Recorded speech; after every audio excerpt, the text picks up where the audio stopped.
না, যেগুলো আনতে দিয়েছিলে দোকান থেকে নিয়ে এসেছি।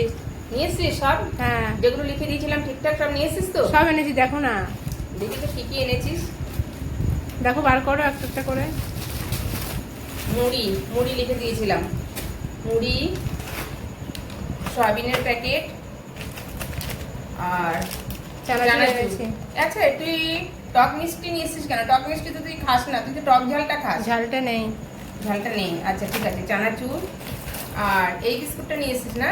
হ্যাঁ। রিচমারি, ঠিক আছে। আর তাজা চা, ঠিক আছে, এগুলি তো আমি লিখে দিয়েছিলাম। আর কালো জিরের প্যাকেট, আর তোর ফেভারিট চাল ভাজা চাল তুই নিয়ে ভাজা। এসছিস। হ্যাঁ ভালো হয়েছে, বাহ, এই বিস্কুটটা তো খুব ভালো।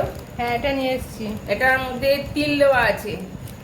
এই বিস্কুটটা কিন্তু খেতে দারুণ লাগে, ভালো হয়েছে। এই বিস্কুটটা নিয়ে এসছিস, আমি কিন্তু এটা তোকে লিখে দেইনি, তুই নিজের থেকে নিয়ে এসছিস। হ্যাঁ, নিজের থেকে দেখলাম এটা নতুন।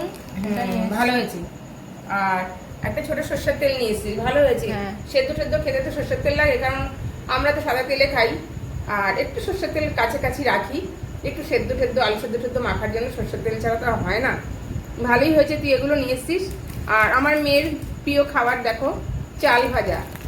এইরকম চাল ভাজা দিয়ে ও সন্ধ্যাবেলায় চা খায়, আমাকেও দেয়, তা আমার অত ভালো লাগে না। আর হচ্ছে ওর প্রিয় খাবার হচ্ছে চানাচুর, চানাচুর দিয়ে মুড়ি মাখা। এই চানাচুর খায় না, ও খায় টক ঝাল।